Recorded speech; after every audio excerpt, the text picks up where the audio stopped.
This is Andrew Yang, a corporate lawyer turned entrepreneur who is running for president for some reason. I'm one of the most celebrated social entrepreneurs of this generation. I get medals, awards, accolades. I worked in the Obama administration. I was a presidential, or as I call it, the good White House. I'm an entrepreneur and a problem solver who likes math. People have told me that the opposite of Donald Trump is an Asian man who likes math.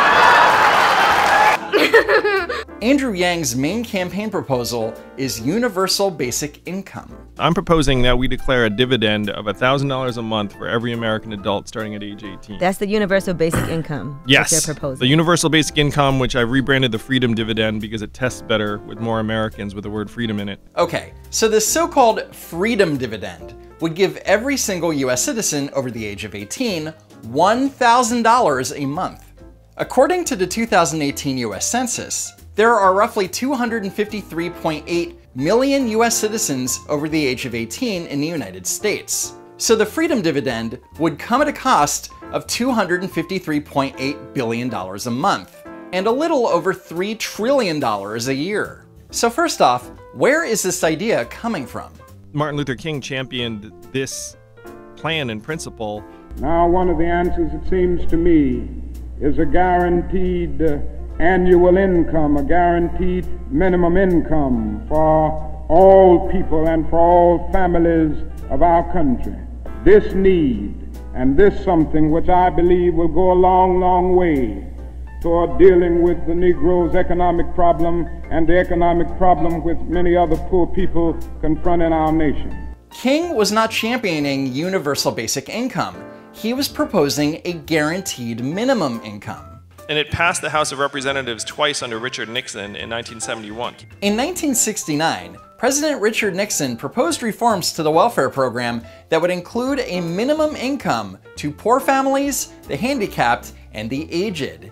It did not apply to single people or married couples without children. Nixon's plan was not universal basic income. Milton Friedman, the godfather of conservative economists, was for it. Nope. Economist Milton Friedman was not for universal basic income. He was for a negative income tax and doing away with welfare programs. The proposal for a negative income tax is a proposal to help poor people by giving them money, which is what they need, rather than as now, by requiring them to come before a governmental official, detail all their assets and their liabilities, and be told that you may spend X dollars on rent, Y dollars on food, etc., and then be given a handout. Let's say that to qualify for it, you would need to be under a certain income threshold. Let's say $30,000. If you only made $20,000 for the year, the federal government would split the difference and give you back $5,000 to get you closer to the $30,000 threshold. Incidentally, the negative income tax concept is similar to the earned income tax credit, which benefits working people with low to moderate income. So again, Friedman's concept of a negative income tax did not apply to everyone in the United States. Milton Friedman and 1,000 economists signed a study saying this would be great for America. In 1968, those 1,000 economists signed a statement that was presented to the Subcommittee on Fiscal Policy that called for an income guarantee no less than the officially recognized definition of poverty. It also called for the federal government to provide incentive to work, save, and train for better jobs. So as you can see, these people were advocating for a guaranteed minimum income to reduce poverty, which is very different than, hey, let's give every US citizen free money. A plan just like this has been in effect in one state for 36 years, where it has created thousands of jobs, helped improve children's nutrition, and lowered income inequality. And what state is that? You may or may not know. Yeah, it's Alaska. Yang is talking about a dividend from the Alaska Permanent Fund, which is funded by petroleum profits and mineral leases, but the amount that is paid out is not guaranteed. Because as oil prices rise and fall, so does the dividend. And in recent years, Alaska's budget deficit also affected the size of the payout. So for Yang to say that one state does it already is inaccurate, because the payout isn't large enough to cover even basic expenses, so it's not even close to UBI. Okay, so what is Yang's reasoning for universal basic income? We've automated away 4 million manufacturing jobs in Michigan, Ohio, Pennsylvania, Missouri, Wisconsin, and nearly 40,000 right here in Iowa. However, that's not the whole picture. There are other factors that can be attributed to the loss of manufacturing jobs in the US, including job outsourcing and offshoring. And the Bureau of Labor Statistics also cites that a skills mismatch, the gap between skills workers have and the skills employers need, has also contributed. We know that what we did to the manufacturing workers, we will now do to the retail workers, the call center workers, the fast food workers, the truck drivers, and the lawyers and the accountants, the bookkeepers, the radiologists. Wow, fear-mongering at its finest. But the truth is that automation and technology isn't necessarily a job killer for any of the occupations that he mentioned. For example, let's examine Yang's claim about truck drivers losing their jobs because of self-driving technology. I was just in Iowa at a truck stop, and there were truckers wall to wall, and those jobs are exactly the jobs that are going to be displaced in the next 5 to 10 years. According to several studies, including one from the American Center for Mobility, in the coming decade, automated vehicles will not significantly, if at all, impact truck driving jobs. Self-driving technology isn't meant to completely replace truck drivers. It's meant to make their jobs easier, safer, and more efficient. You still need someone in the cab to keep an eye on the cargo, to navigate the truck through small towns and city streets, on and off highway ramps, through road construction, and someone to load and unload cargo. There are 3.5 million truck drivers in this country right now. It's the most common job in 29 states. And the average trucker is a 49-year-old guy with a high school education, and they're making like $50,000 a year. So then if you say, hey, I'm going to retrain 500,000 truck drivers, for what exactly is like issue number one? The American Center for Mobility report states that once highly automated vehicles do reach a high level of penetration, truck operators will need to understand how to monitor software and hardware used to automate the driving function and how to make appropriate use of advanced safety systems in these vehicles. I'm going to retrain 500,000 truck drivers. For what exactly? You train them to use the truck's self-driving technology, duh! Reading and research is hard. Yang's campaign website claims that the smartest people in the world now predict that 1/3 of all working Americans will lose their job to automation in the next 12 years. But this is not accurate.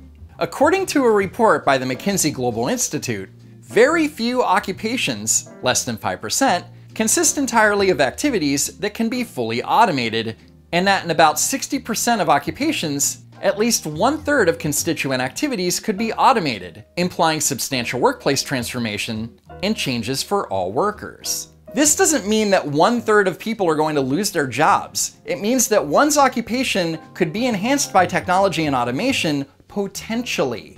With that said, it's not a guarantee that a job will be enhanced, and it's definitely not a guarantee of a job being completely replaced. The McKinsey Global Institute also says in their report that even with automation, the demand for work and workers could increase as economies grow, partly fueled by productivity growth enabled by technological process, and that this job growth could more than offset the jobs lost to automation.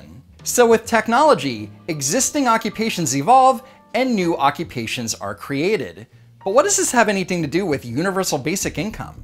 Yang claims that as technology improves, workers will be able to stop doing the most dangerous, repetitive, and boring jobs. This should excite us, but if Americans have no source of income, the future could be very dark. So let me get this straight. If technology is going to take your job and your source of income, how is $1,000 a month going to help? So my plan, the Freedom Dividend, would put $16 billion into the hands of Iowans every year so that you could pay your bills and do everything that you would do with $1,000 more per month, and it would create over 40,000 jobs in Iowa immediately. Hold on. Didn't you say earlier that 40,000 manufacturing jobs in Iowa were lost? We've automated away 4 million manufacturing jobs and nearly 40,000 right here in Iowa. First off, Iowa doesn't need any more manufacturing jobs, because according to news reports, Iowa's manufacturing job openings outnumber out-of-work job seekers, which means that they can't fill the jobs that they have. Second, how does giving everyone in Iowa $1,000 a month immediately create 40,000 jobs? Every American adult would receive $1,000 free and clear, no questions asked, every month to pay your bills, invest in your families, start new businesses, and do what you want to do. It's not exactly free and clear, because if you're receiving federal benefits like Social Security, disability, housing assistance, SNAP, or TANF, you will not receive the full $1,000. We're spending about $1.5 trillion right now on 126 welfare programs and Social Security.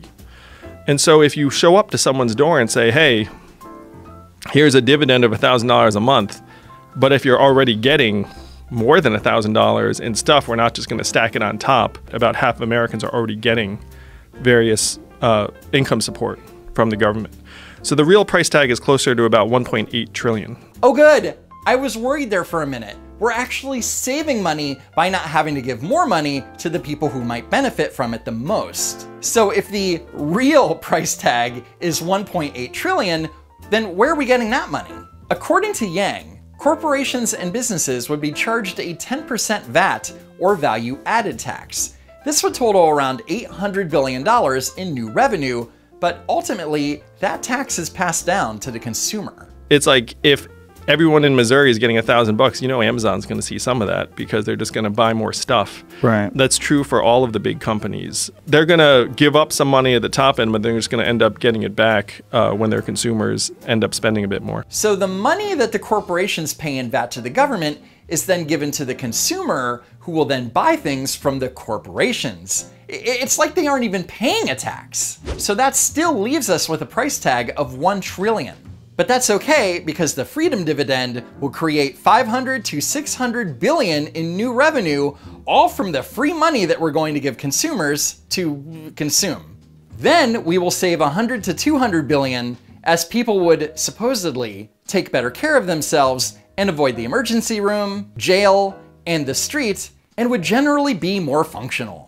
In other words, we'll save money if people feel better by having more money, and they won't commit crime or get sick, and then people will spend money and it will create jobs that will stimulate the economy. This thing will pay for itself. None of this savings comes from anything tangible, but somehow it pays for itself. We'd be stupid not to do it, guys. When you put money into people's hands, the money doesn't disappear. Not exactly. As part of the Economic Stimulus Act of 2008, Americans received a tax rebate that was supposed to stimulate the economy.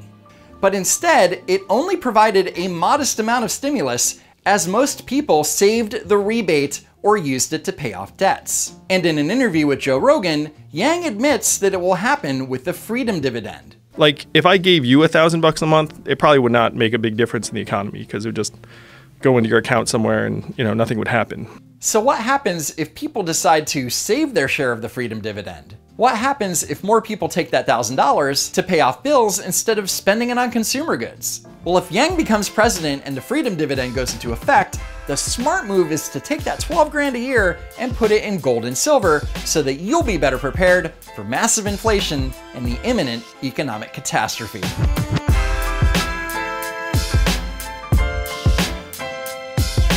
Thanks for watching, sharing, and hitting that like button. Check out the links in the description, and check out these videos you may have missed.